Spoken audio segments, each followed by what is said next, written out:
Yeah, thanks for telling me. Hey, turn your mic off. All right. Come a thing, but a little bit different. We did this a couple weeks ago. Give you an outline of a book. And I think we did Exodus a couple weeks ago, a few weeks ago, whenever it was. And so that's what I'd like to do this morning. Go over an entire book, some details we're going to look at. The reason I want to do this is because I think there's sometimes,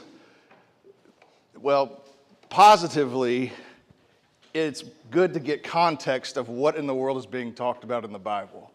Sometimes we lose that when we get real focused on these real narrow things, just words and verses and things like that, and we miss the whole context. I'm going to try to stay out of y'all's way as best I can so y'all can see this. And I'll try to make, for the next but we'll try to tweak it a little bit and hone it to make it a little bit better for the next time we do this. But this morning we're going to do Genesis. And Genesis is, of course, the first book in the Bible. There's three main threads that you're following in Genesis. And I'll try to, y'all can see, maybe I'll use this pointer. So there's three threads that you're following in Genesis. The first one is down here. Let's see. Can I do that? You're allowed to, Paul. All right. This right here, this is righteousness. An interesting thing about the Bible, it's so unique in this, but there's one person who is the center of the whole Bible. That's Jesus Christ. And then everything revolves around him. And there's several different ways that you're going to look at him. And this is the plan of God the Father as far as the scriptures go. He's trying to give you a picture of who this Messiah and who this solution to sin is. The first way that you're going to see it is righteousness.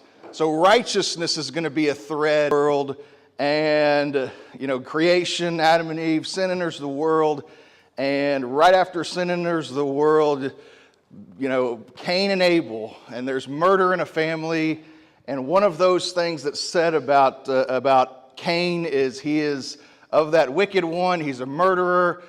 And his problem is he hates righteousness. He hates the righteousness of God. And when he sees it in his brother Abel, he kills him. He's so of his brother, because it's the Spirit of Jesus Christ. It's in Abel. And Abel essentially is the first one that's going to, besides Eve, he's the one that's going to carry this seed, but he's going to be killed immediately. And this is 1 John talks about it. I'm maybe getting ahead a little bit, but we'll get to some of these things in a second. So righteousness is the first theme. Righteousness is how Jesus Christ is. God's righteousness is how Jesus is flesh. And so sometimes I think, and I've heard this, but Jesus Christ, for instance, the physical features of Jesus Christ don't matter. It doesn't matter what eye color he had. It doesn't matter what hair color he had. It doesn't matter what hair, whether it's curly or whatever. It doesn't matter. Those aren't the things that are important to God. The things that are important to God are holiness, righteousness. And so this is the thing that you're going to find right off the bat. This is important to God. And Jesus Christ is going to be the manifestation of these things. The second thing is a biological thing about Jesus Christ. Where is he coming from? Who is if he's going to be a person, if should I be looking in Russia? Where should I be looking for this person? And so, again, right off the bat, you go into this genealogy where Adam and Eve, and there's multitudes of people on the earth, but you're only looking at one group of people. You're only looking at one line. That's all you're looking at. And so he's carried by that the Messianic line is in Judah. And so you get to that point at the end. The last thing about Jesus Christ in Genesis is there's several times where he's specifically prophesied of, or it's specifically said something about him. And I got a few references here that we'll look at when we get there. But there's these three attributes. Get over here too, so you guys can see it. These three things, and this encompasses, and it makes sense why, I was telling Jake this a while ago, but it makes sense then why some of these stories are in the book of Genesis. Like I used to read Genesis, and I'd get to something like, I don't know, some story about mandrakes and Reuben, and I'm like, what is this? What God the Father is trying to do with the scriptures? It makes perfect sense why this would be brought up. And I'll explain it to you. But then all of these stories start making sense. Not only do they make sense, it's almost expected, like, okay, I would expect God to say something like this. And so let's go through this. I know some of you guys can't. Let's start over here with righteousness. So this is one of the threads that's going to go through Genesis. This is God's the things that are acceptable, the things that are right. And so right off the bat, let's do this. You don't have to read the verses. Genesis 3:15. Anybody know what Genesis 3:15 says basically?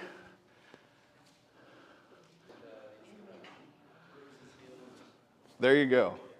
Yeah, the seed is going to be essentially right after sin. There is a prophetic statement made that this seed is going to be born to the woman. The seed is going to bruise. That is righteousness in this person. Let me show you how it works out. If you got Romans, somebody look at Romans chapter 16. Because Paul uses this example to explain righteousness in the earth and how it's going to be manifest through God's people who are a part of the Son. So Genesis 3:15, the serpent, his head would be bruised. He would bruise the heel of the seed. The seed would bruise the head of the serpent. That kind of thing. Anybody you got it, Barry? Oh, 16, 19? yeah, you got it, Catherine? Yes, I've got it. 19 and 20, go for it. 19 and 20. For your obedience is come abroad unto all men. I am glad therefore on your behalf. But yet I would have you wise unto that which is good, and simple concerning evil. And the God of peace shall bruise Satan under your feet shortly. The great Verse 20, that God would bruise the head of the serpent, or bruise the serpent under your feet. And he's talking to God's people. This is the idea. It's righteousness through, this is his people. He's going to work out, and I guess you could say, like Paul said, he was going to bring people into the kingdom of light, out of the kingdom of darkness. Paul says it in Acts. But all that is the establishing of righteousness. This is what God is going to do. And people who are connected to the seed, they're not connected physically, they're connected, and Cain doesn't. And Cain gets mad. And then Cain, this is Genesis 4, 1 through 8. And he doesn't kill him because he hates what his hair looks like. He doesn't kill him because he hates what he looks like. He kills Abel because he hates what he stands for. He hates the Spirit of Christ in this man. He hates his faithfulness. And so if you got 1 John chapter 3, look at this one. This is a cross-reference to this. So this type spirit, where it hates righteousness, and this is what God's trying to promote, but the Spirit is against that. So 1 John, I'll read it to you. 1 John chapter 3, verse 11, it says, "For this is the message that you heard from the beginning." He goes all the way back to the beginning, that we should love one another, not as Cain, who was of that wicked one, and slew his brother. And why did he kill him? Wherefore slew he him? Why did he kill him? Because his own works were evil and his brother's righteous. So this was the problem that Cain had with Abel. He's dealing with someone who's righteous, and he doesn't want to. He hates that.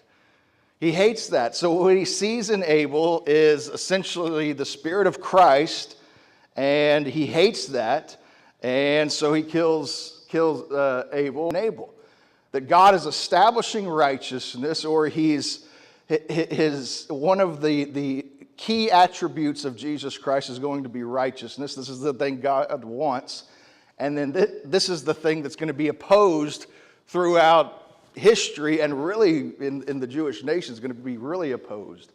All right, so sown in righteousness. Then you've got this other example, and these aren't all the examples. I'm just trying to give you a few of these examples.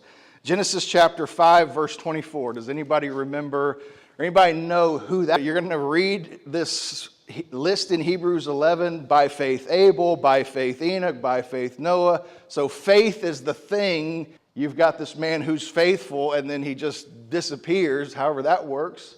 But he just disappears off the earth, and he is faithful. In fact, you got it, Mary Beth? Sure. Okay, 5:24. Yep. And Enoch walked with God, and he was not, for God took him. All right, so that's a little short explanation of his life. But then Jude, all the way second to the last book of the Bible, gives you more insight on what was going on with Enoch. What's he doing? Why is God so happy with Enoch? Why is he so? And Enoch also, the seventh from Adam, prophesied of these, saying, Behold, the Lord cometh with 10,000 of his saints to execute judgment upon all, and to convince all that are ungodly among them of all of their ungodly deeds, which they have ungodly committed, and of all their hard speeches, which ungodly sinners have spoken against him. Wow, that's quite a sermon. But that's that is indicative of what God was happy with. It was an establishment of righteousness among people. So he's warning of God's judgment. He's talking about this is what's going to happen, and this is why God's pleased with him. By faith, Enoch walked with God, and then an account of Enoch. Hebrews explains a little bit. Jude really explains more details about his righteous acts and things like that. And so all of this carrying along, just remember the thought. This is the first thread. It is God is pleased with this righteousness, and this is what he's watching. This is what he's approving of in human history. And ultimately, this is where this is going. It's going to lead to Jesus Christ. But this is the seeds of all of this. There's one more. You can look at Genesis 22. This is Abraham and Isaac. And Abraham has Isaac, and then he's going to offer him, and it's a wild story. But instead of going to Genesis 22, look in Hebrews chapter 11 and verse 17 to get the explanation of what Genesis 22 is dealing with. So Hebrews 11, verse 17. You got it, Ben? Go ahead. By faith, Abraham, when he was tried, offered up Isaac, and he... So this is the explanation of his faith. He believes God, and I think, did you read all the way to 19? Okay. Of whom it was said that in Isaac shall thy seed be called, accounting that God was able to raise him up even from the dead, from whence also he received him in faith. So this is what Abraham believed about God, that he was able to raise Isaac from the dead. That was common. And this isn't an exhaustive list, but this is the starting. This is something to establish what God's pleased with, and it's faith over and over again. You've got the faithfulness of God's people in Romans 16, and this is what God's trying to establish, faithfulness there. You've got the faith of Abel versus the hatred of Cain. And these things are throughout life, throughout history, throughout the Bible. They're so at odds.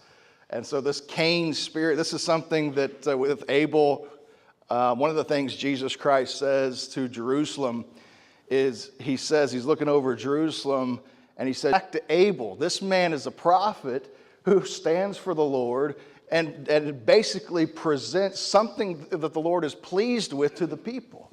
So Abel is a faithful man. By faith Abel, by faith Enoch, by faith Abraham, then you're going to have by faith Noah. And so early on, right off the bat in Genesis, this is who the Messiah is going to be. He's going to be righteous. He's going to be faithful. This is who he's going to be. So you'll see his spirit, the Spirit of Christ, just evident in all of these acts of faith. That's why these acts of faith keep showing up. This is what God's following. By the time you get to even a man like Enoch in Genesis 5, I don't know how many people are actually on the earth at that time. I don't know how many people the population is, but God doesn't seem to really necessarily follow the population. He's not really interested in everything else going on. What he's interested in is this faithfulness of this man. And more so, not more so, and then you follow him, Methuselah and Noah and all that. The second thing, that brings up the second thread that you're going through with Genesis. Not just righteousness, but the second thread is going to be biology. The first thing that God said is, all right, Eve's going to have her. Well, then Adam and Eve have a bunch of children, though. So who is this? Who's the one? And then Cain killed. So Seth is the next one. And so you get Seth, and I'm not going to go through the history. So Genesis 5, you get to Genesis 5, and Genesis 5 is the biological following of Jesus Christ. This is a characteristic, righteousness is a characteristic of him, but where is he coming from? Where is this man going to show up? Who is he coming from? And so you follow this line in Genesis 5. If you want to look in Genesis 5, you look at it and you just see these names. So-and-so begot so-and-so, begot so-and-so, begot so-and-so, begot so-and-so. And it's this list. It's this long, boring list. But if you keep in mind of all the people on the earth, this is the only list God cares about. is because this list is tied to the Messiah. This list is tied to the one who's going to show up and be the manifestation of God on the earth. So Genesis 5, you get, I don't remember all the names, but you've got this so-and-so begot so-and-so begot so-and-so begot so-and-so, and it just seems really boring and all that. But what you're doing is you're tracing biology now. We're not necessarily tracing righteousness per se, we're tracing biology now. So let's look at a few things. Here, I'll show you, try to get over here and show you. If some of you guys can see this tree here.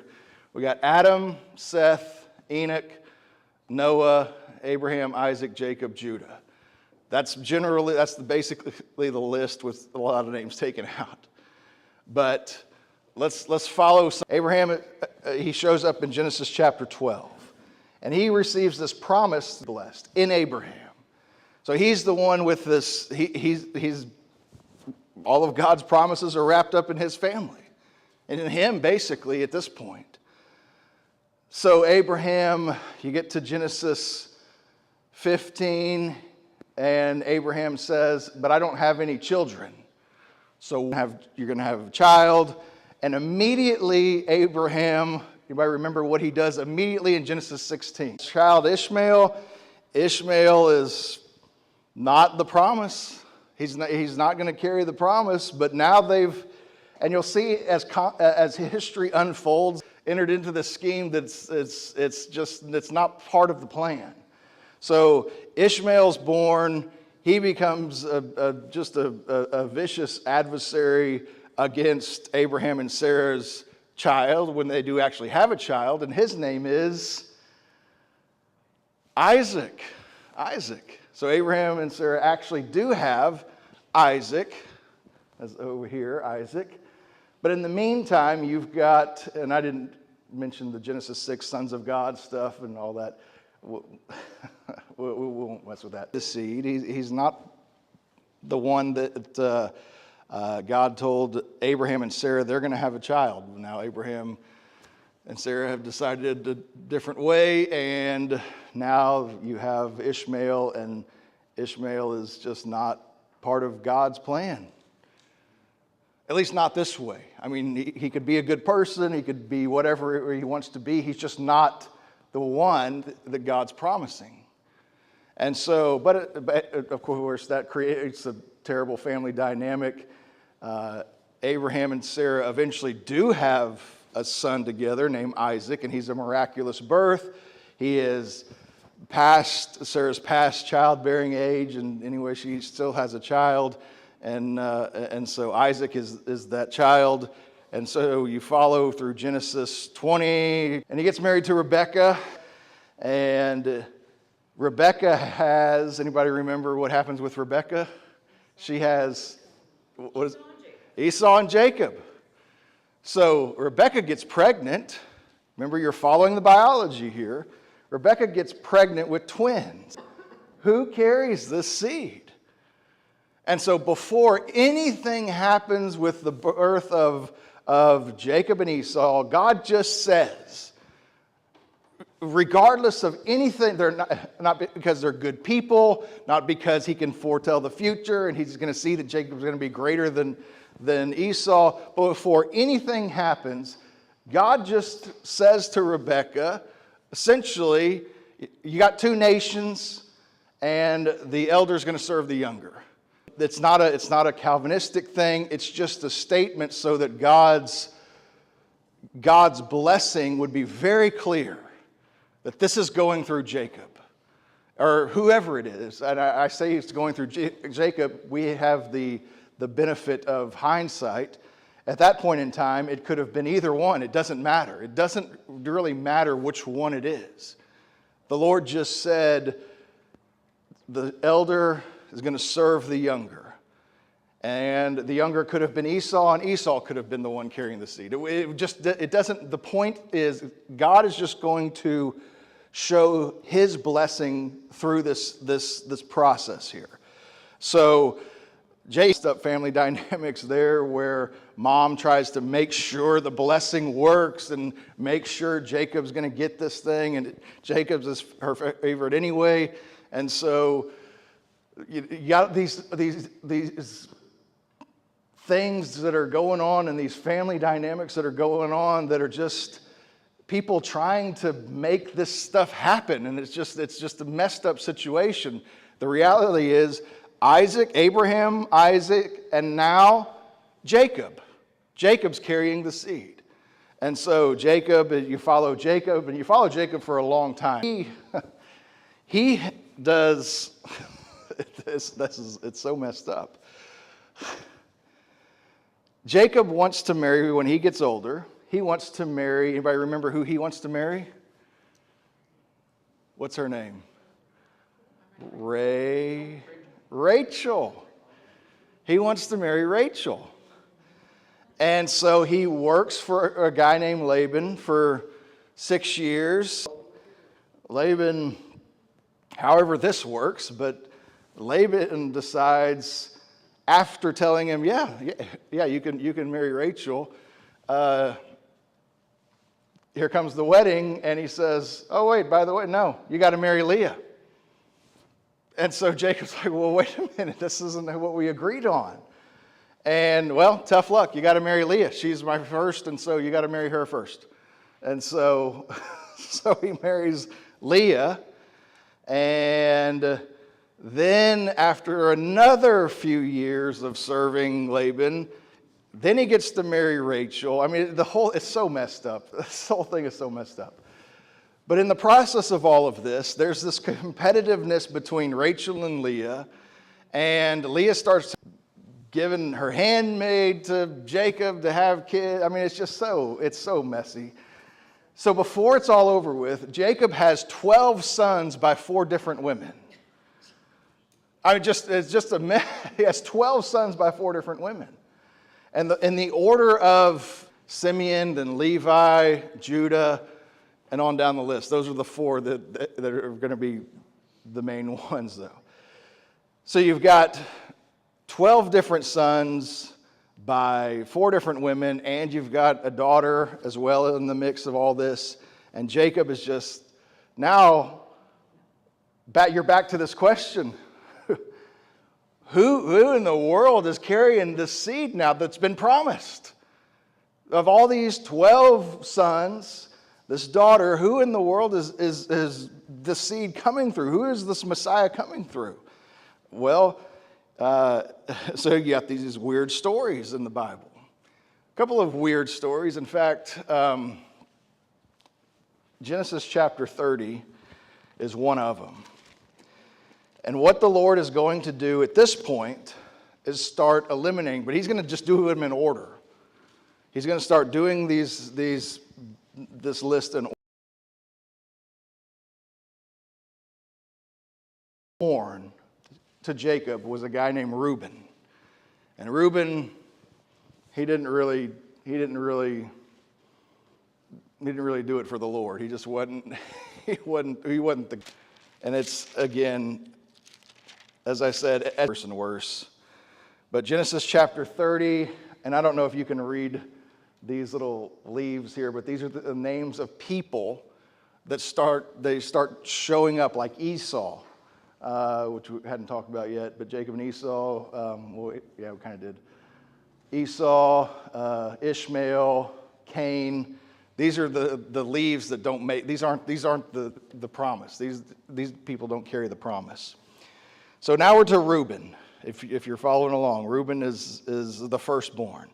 So God's going to tell you something about Reuben now that he's not impressed with at all. Basically, dismiss Reuben. Verse 14.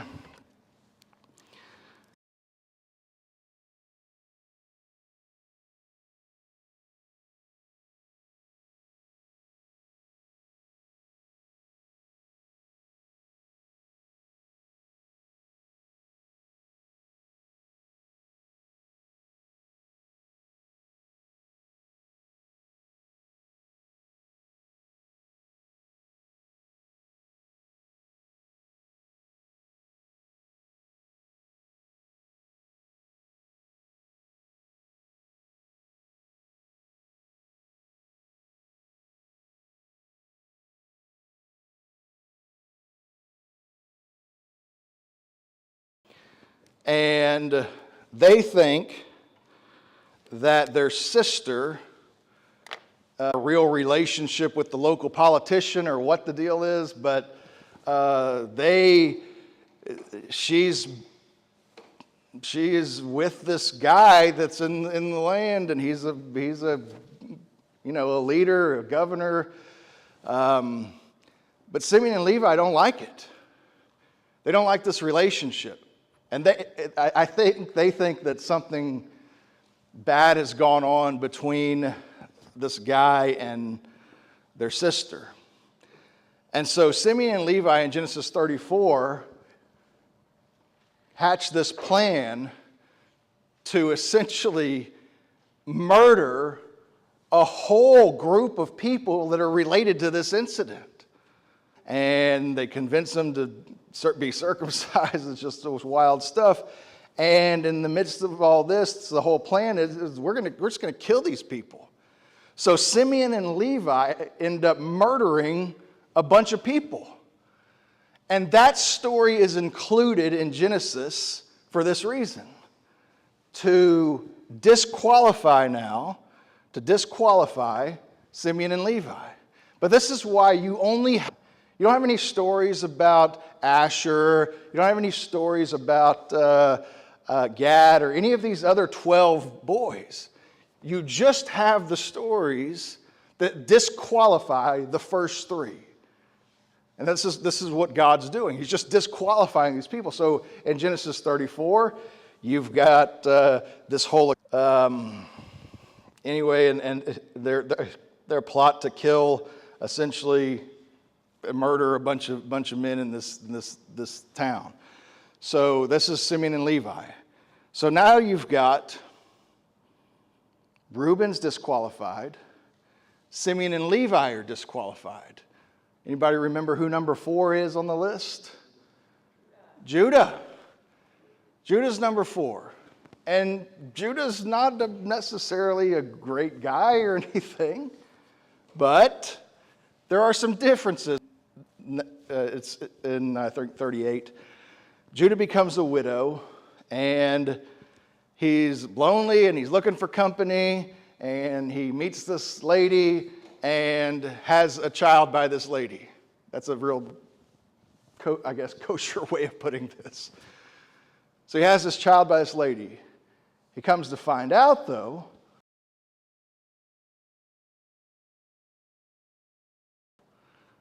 and that is messed up. So when he finds out that his daughter-in-law is pregnant by him, messed up, he doesn't decide to kill his daughter-in-law, which is apparently one thought he had. What he does is he says, yeah, all right, this child is my child. I did this. It's a little more introspective than the rest of them. And so he says, yeah, I did this. He's more humble. And so he owns up to this mess up. He takes responsibility. And that's a weird story in Genesis 38, but that's what's happening. So his character is a little bit different than these first 3 boys. Move forward a little bit in Genesis. And we're put his life on the line for one of his brothers named Joseph. For Benjamin. And after that incident, that's Genesis 45, somewhere in there. After Judah does that, Jacob, the father, says, Judah, you're the guy. You're the guy now that carries the seed. It's not Reuben. It's not Simeon. It's not Levi. It's you. And so that prophecy's in Genesis 49. We're explaining future events that's going to happen through them. And how God's going to use them. And Judah, in fact, because he's offered his life as basically a ransom for Benjamin, and there's a whole thing to that, but I'm just jumping ahead here. But Genesis 49, let me read this to you, verse 8, real quickly. Genesis 49, verse 8 says, Judah, This is Jacob talking. Judah, thou art he whom thy brethren shall praise. Thy hand shall be in the neck of thine enemies. Thy father's children shall bow down before thee. So he's going to be king. Judah's alliance riles him up. This is part of his Benjamin. Verse 10, now here's Jacob's prophecy. The scepter shall not depart from Judah. So this is, okay, he's the Messiah now. He's the messianic line now. It's not Reuben, it's not Levi, it's not Simeon, it's Judah. The scepter shall not depart from Judah, nor a lawgiver from between his feet until Shiloh come. And unto him shall the gathering of the people be, binding his foal into the vine, his ass's colt into the choice vine. He washed his garments in wine and his clothes in the blood of grapes. That is also a kind of a flowery description of what he was doing when he was in Egypt, and he was essentially offering himself as a ransom for Benjamin. And so Jacob says, you're the guy. You're it, Judah. And so the Messiah is now going to be the Lion of the tribe of Judah. He could have been the Lion of the tribe of Benjamin. He could have been the Lion of the tribe of Gad. He could have been the Lion of the tribe of Reuben. But that's not the way this goes. The Lord is concerned with these characteristics, and he's following the messianic line. So the second thing is, in Genesis, not only are you following the messianic line in righteousness, but you're following the messianic line, the biology of it. Where is he coming from? So that by the end of Genesis, you have established that the Messiah is from the tribe of Judah. Of all of Jacob's children, he's from the tribe of Judah. All right, so you got those two things. The last thing, briefly, we'll look at here are these direct statements in Genesis that are direct statements about Jesus Christ. Just prophetic statements that say, look, this is what's going to happen. We've looked at one of them already in Genesis 3:15. Another one we could look at, and we ought to, look in Genesis chapter 12. These are some direct prophecies. Genesis chapter 12, verses 1 through 4, and verse 7. All right, I'm going to go fast here. Now the Lord had said unto Abram, get thee out of thy country, from thy kindred, from thy father's house, unto a land that I will show thee. I will make of thee a great nation, and I will bless thee, and make thy name great, and thou shalt be a blessing. And I will bless them that bless thee, curse him that curseth thee. And in thee shall all the families of the earth be blessed. And so Abraham departed, and as the Lord had spoken unto him, and Lot went with him, and so on and so forth. I think it's verse 7. Look in verse 7. The Lord appeared unto Abram and said unto him, keep that in mind, thy seed. Remember, that's the thing. That's the title of this person, thy seed. Look in Galatians for a little interpretation of that. Galatians chapter 3, verse 8. Real quick. So Paul interprets that and explains that. Galatians 3:8. Says in the scripture, foreseeing that God would justify the heathen through faith, preached before the gospel unto Abraham, saying, in thee shall all nations be blessed. And then, let's see, is it 16? Now to Abraham and his seed, there you go, yeah, there you go, thanks Joe. Now to Abraham and his seed were the promises made. He saith not unto seeds as of many, but as of one, and to thy seed, which is, who is the seed? Promise, his seed's going to inherit the land, and you find out the seed is Christ. He's the heir. This is why Jesus Christ would show up and talk about a parable about an heir, because he's the heir. He's the one that owns the land. He's the one that owns the earth and all that kind of thing. Genesis 17. We don't have time to go through all of these. Yeah, so there's Genesis 17. This is Isaac. Romans 9 and 7. Paul's going to reiterate Genesis 17 about Jesus Christ and Isaac carrying the seed and all that. Genesis 28. statement about the Messiah coming through Judah. So you got a few of these things where they're just direct prophecies about Jesus Christ. And it makes sense then when you get to the New Testament.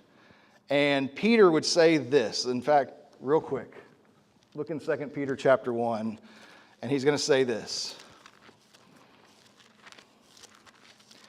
2 Peter chapter 1, verse 16.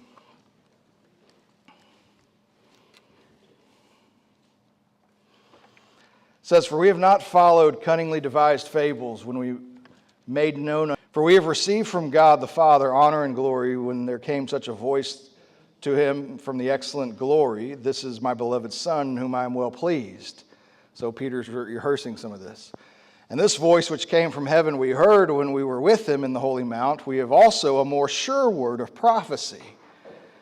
More sure word of prophecy, whereunto you do well that you take heed, as unto a light that shineth in a dark place, until the day dawn and the day star arise in your hearts." You need to be thinking about the scriptures when Peter's saying this, because that's what he's thinking about.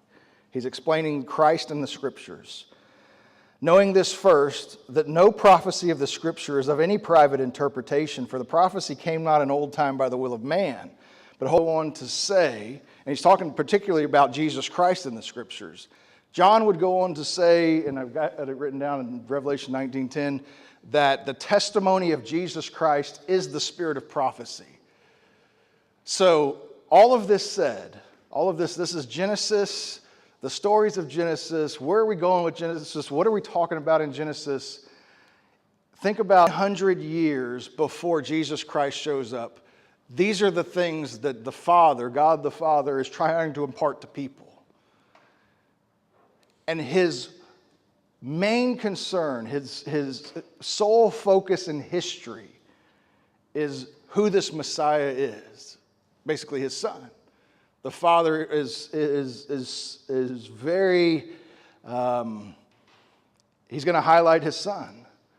And so if God's main purpose and these characteristics, where is this Messiah is coming from, where the Son of God's coming from, and if this is God's priority, think about it with your own life. If you want your priorities to line up with God's priority, understand the way he wrote this, the way these scriptures lay out, the whole priority is Jesus Christ. All these stories relate to Jesus Christ. The weird stories relate to Jesus Christ. The crazy stuff you read about. And when you find out, oh, this is all about what God's doing with Jesus. But in my life, if that's God the Father's priority, and you want to be a Christian, you want to trust God, well, you make the same thing your priority that are God's priority. And starting off with the very first book of the Bible, the Lord establishes this is the priority. This is what I'm looking for. This is who I'm going to be sending. This is my priority. The Son is my priority. And so with that said, I hope you understand Genesis a little bit better. We've covered a lot of ground. And I'm going to pray real quick and we'll get out of here.